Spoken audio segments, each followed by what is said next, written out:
Hola, me presento, soy Eduardo Fernández, estudiante de informática de la Universidad Santo Tomás. Y hoy les vengo a hablar y a enseñar sobre las estructuras anidadas en Python y su uso diario. En primera instancia, hablaremos sobre qué son las listas y diccionarios en Python. Una lista es una colección ordenada y mutable, o sea, modificable de elementos. Puede guardar valores de cualquier tipo, números, textos, booleanos, incluso otras listas, y acceder a ellos por su índice, o sea, su posición. Es ordenada, los elementos tienen un orden específico. Es mutable, puede cambiar, agregar o eliminar elementos. Se escribe entre corchetes, se accede a los elementos por índices numéricos, empezando siempre en cero. En cambio, un diccionario es una colección de pares clave-valor. En lugar de acceder a los datos por posición, como en las listas, accede a ellos por una clave única. Es no ordenado hasta versiones recientes de Python. Es mutable, se escribe entre llaves. Cada elemento tiene una clave y un valor.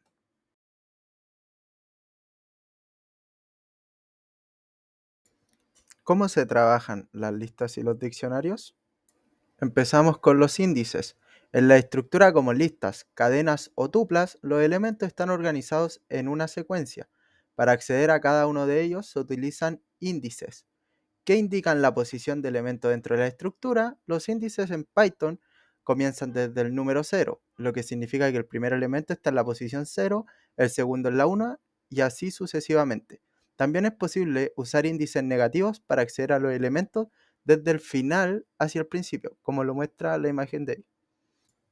Ahora veremos qué son las claves en los diccionarios. Los datos se almacenan en pares compuestos por una clave y un valor. Las claves son únicas y actúan como identificadores de cada valor, a diferencia de las listas, que se acceden por posición, o sea, el índice. Los diccionarios se acceden directamente por la clave. Por ejemplo, una clave podría ser nombre y su valor correspondiente Eduardo. En el código que se encuentra acá podemos ver que existe una variable llamada persona que contiene un diccionario y con los prints de abajo podemos pedirle la información correspondiente.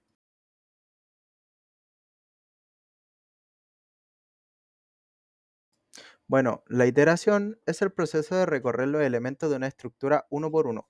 Esto permite, por ejemplo, mostrar todos los elementos de una lista o procesar cada par clave valor de un diccionario. En la práctica, esto se traduce en aplicar una acción repetitiva sobre cada elemento, como imprimirlo, modificarlo o realizar cálculos. Es una herramienta muy importante al trabajar con grandes cantidades de datos organizados.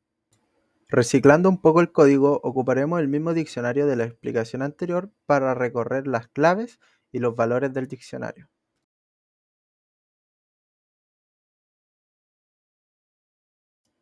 Hablando sobre la mutabilidad, se refiere a la capacidad de una estructura de datos para ser modificada después de su creación en Python. Estructura como las listas y los diccionarios son mutables, eso significa que puede agregar, cambiar o eliminar elementos sin necesidad de crear una nueva estructura. Por ejemplo, puede cambiar un elemento específico en una lista, agregar una nueva clave a un diccionario o actualizar el valor de una existente. Del siguiente ejemplo podemos ver un diccionario con el nombre de la variable llamado estudiante y abajo vemos las distintas funciones como modificar el valor, agregar un valor y eliminar una clave, con el mensaje abajo de diccionario modificado. Comprender estos conceptos es fundamental para trabajar con datos en Python, ya que nos permite manipular y organizar la información de forma eficiente. Los índices nos permiten ubicar elementos por su posición dentro de estructuras como listas o cadenas. Las claves permiten acceder directamente a la información almacenada en diccionarios. La iteración nos da la capacidad de recorrer cada elemento de una estructura de manera ordenada. Y la mutabilidad brinda la flexibilidad de modificar, agregar o eliminar datos dentro de una estructura sin necesidad de crear una nueva.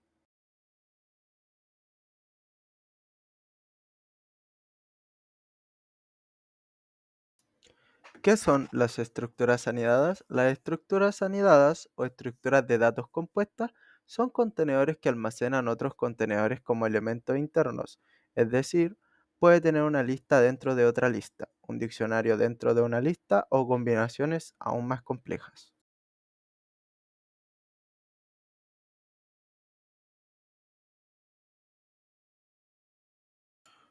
¿Por qué se usan estructuras anidadas? Porque permite representar datos complejos o reales de forma natural, porque organizan la información de forma jerárquica, porque simplifican el acceso y procesamiento de grandes bloques de datos relacionados, también porque son compatibles con muchas fuentes de datos reales y por último porque permite construir soluciones más organizadas, reutilizables y escalables.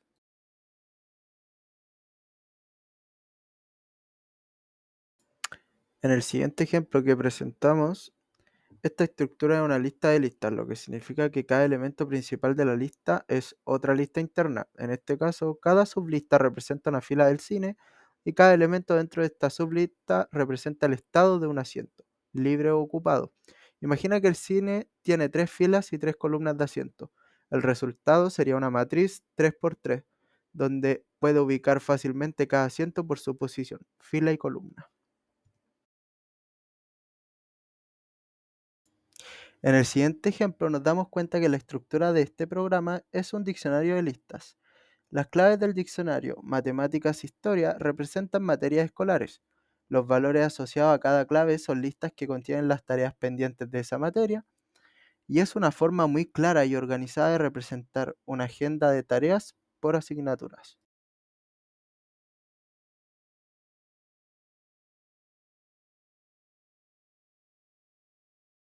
Las ventajas que encontramos en las estructuras anidadas permiten representar relaciones reales entre datos de forma natural. Al agrupar datos relacionados, facilitan una programación más limpia, modular y coherente. Es más fácil recorrer datos relacionados y explicar operaciones sobre subconjuntos o condiciones específicas.